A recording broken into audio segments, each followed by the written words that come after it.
नष्टप्रायेषु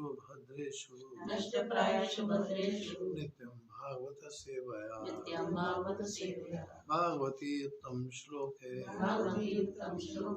भक्तिर्भवति नैष्ठिकी। ग्रंथराज श्रीमद् भागवतम की जय। तो प्रहलाद महाराज आगे कह रहे हैं भगवान से, हे प्रभु, हे पूर्ण पुरुषोत्तम भगवान, नास्तिक परिवार में जन्म लेने के कारण मैं स्वभावतः भौतिक भोग के प्रति अनुरक्त हूँ। अतः आप मुझे इन मोहों से मत ललचाइए।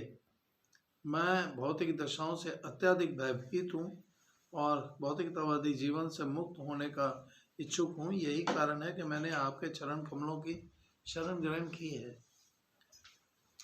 भौतिकतावादी जीवन का अर्थ है शरीर और शरीर संबंधी प्रत्येक वस्तु में आसक्ति।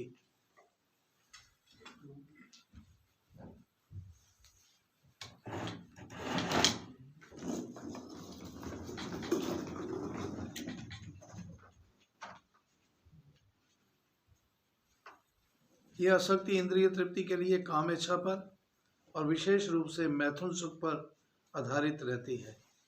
काम्यस्ते हत ज्ञाना, जब मनुष्य भौतिक भोग के प्रति अत्यधिक आसक्त रहता है तो उसका सारा ज्ञान हत ज्ञाना जाता रहता है। जैसा कि भगवद गीता में कहा गया है, जो लोग भौतिक भोग के प्रति आसक्त रहते हैं वह विविध भौतिक ऐश्वर्य की प्राप्ति के लिए देवताओं की पूजा करते हैं।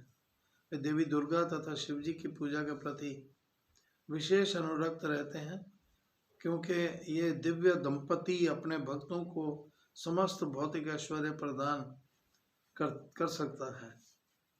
लेकिन प्रहलाद महाराज समस्त भौतिक भोग से विरक्त थे, अतः उन्होंने नरसिंह देव भगवान से के चरण कमलों की शरण ग्रहण की, किसी अन्य देवता के चरण कमल की नहीं।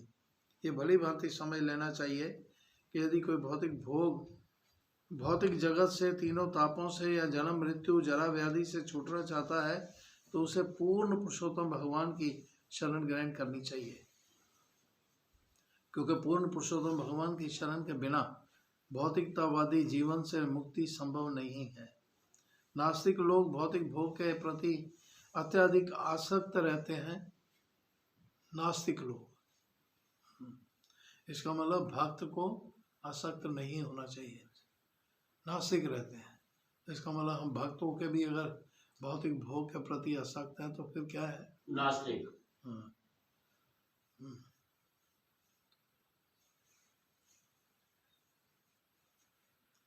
नास्तिक लोग भौतिक भोग के प्रति अत्यधिक आसक्त रहते हैं। अतएव यदि उन्हें भौतिक भोग का अधिक से अधिक अवसर मिलता है तो वे उसे ग्रहण कर लेते हैं। किंतु प्रहलाद महाराज इस ओर से सतर्क थे।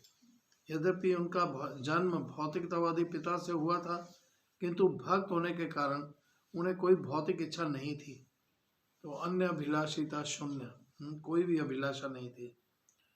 तो आगे कहते हैं कि मेरे आराध्य देव, चूँकि हे मेरे आराध्य देव, चूँकि हर एक के हृदय में भौतिक संसार के मूल कारण काम इच्छाओं का बीज रहता है,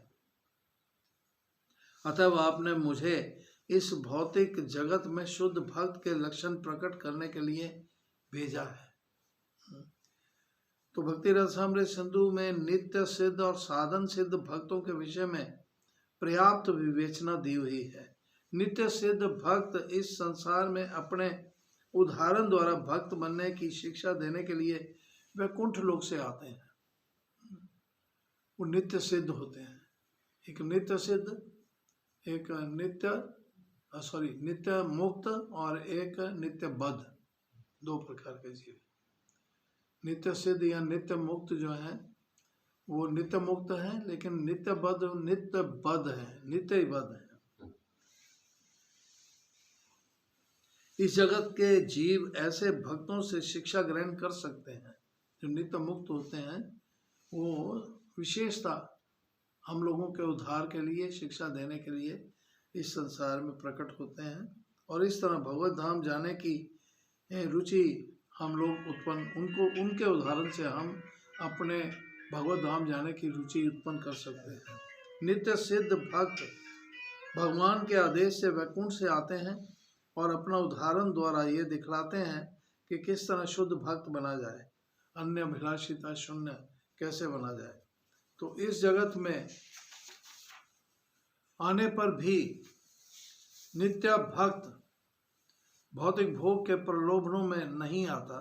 इसके सर्वोत्कृष्ट उदाहरण महाभागवत भक्त प्रहलाद महाराज है, जो नित्य सिद्ध अर्थात महाभागवत थे। यद्यपि उनका जन्म नास्तिक हिरण्यकश्यप के परिवार में हुआ था, किंतु वह किसी तरह के भौतिक भोग के प्रति आसक्त नहीं थे। भगवान चाहते थे कि प्रहलाद महाराज शुद्ध भक्त के लक्षण प्रकट करें, अतः उन्हें भौतिक वर स्वीकार करने के लिए फुसलाना चाहा, किंतु उन्होंने स्वीकार नहीं किया। भगवान टेस्ट लेकर के भी हम लोगों को शिक्षा देते हैं कि कैसे शुद्ध भक्त जो है किसी भी तरह से विचलित नहीं होता।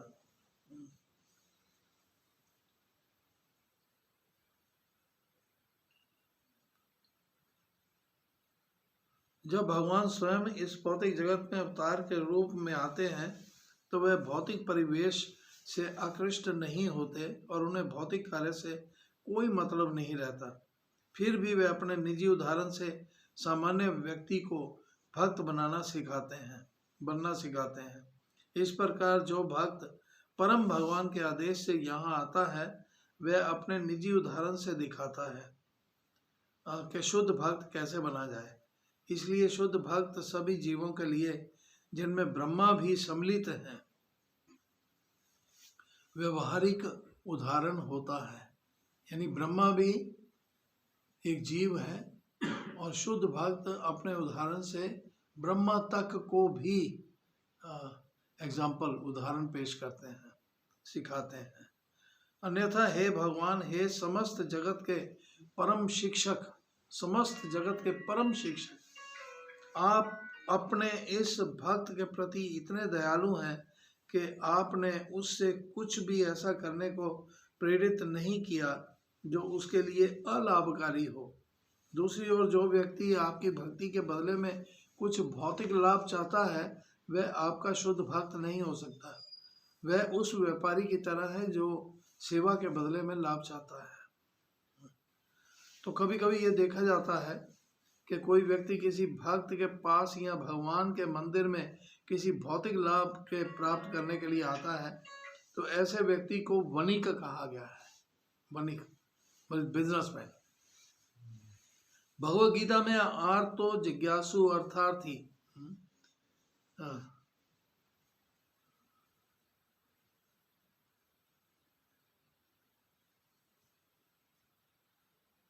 का वर्णन है। आर्त शारीरिक दृष्टि से पीड़ित व्यक्ति को सूचित करने वाला है और अर्थार्थी धन चाहने वाला है। ऐसे व्यक्ति अपने दुख को दूर करने या धन प्राप्त करने के लिए भगवान से आशीर्वाद लेने के लिए उनके पास जाने को बाध्य हो जाते हैं। उन्हें सुकृति या पुण्यवान कहा गया है। जैसे भी चाहे किसी भी बहाने से भगवान के पास तो आया है, इसलिए वो पुण्यवान है। शुद्ध भक्त नहीं है, पुण्यवान है, क्योंकि वे दुख पड़ने या धन की आवश्यकता होने पर परमेश्वर के पास पहुंचते हैं। बिना पुण्यवान हुए कोई पूर्ण पुरुषोत्तम भगवान के पास तक नहीं पहुंच सकता। भले ही ऐसा सुकृति कुछ भौतिक लाभ पाले, किंतु जो भौतिक लाभ का इच्छुक रहता है वह शुद्ध भक्त नहीं हो सकता। जब शुद्ध भक्त को भौतिक ऐश्वर्य प्राप्त होता है तो वह उसके पवित्र कार्य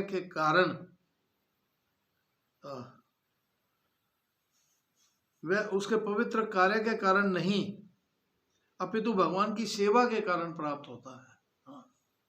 ये नहीं है कि वो भक्ति कर रहा है इसलिए उसको भौतिक ऐश्वर्य प्राप्त हुआ है। वो इसलिए प्राप्त, उसको भौतिक ऐश्वर्य भगवान इसलिए देते हैं वो ज़्यादा से ज़्यादा भगवान की सेवा कर सके। तो भगवान की सेवा करने पर व्यक्ति अपने आप स्वतः पवित्र हो जाता है और अतः शुद्ध भक्त अन्य अभिलाषिता शून्य होता है। उसे ना तो भौतिक लाभ की इच्छा होती है, ना ही भगवान उसे भौतिक लाभ का प्रलोभन ही देते हैं। जब भक्त को किसी वस्तु की आवश्यकता होती है तो पूर्ण पुरुषोत्तम भगवान उसकी पूर्ति कर देते हैं। योग क्षेम विहाम में हम।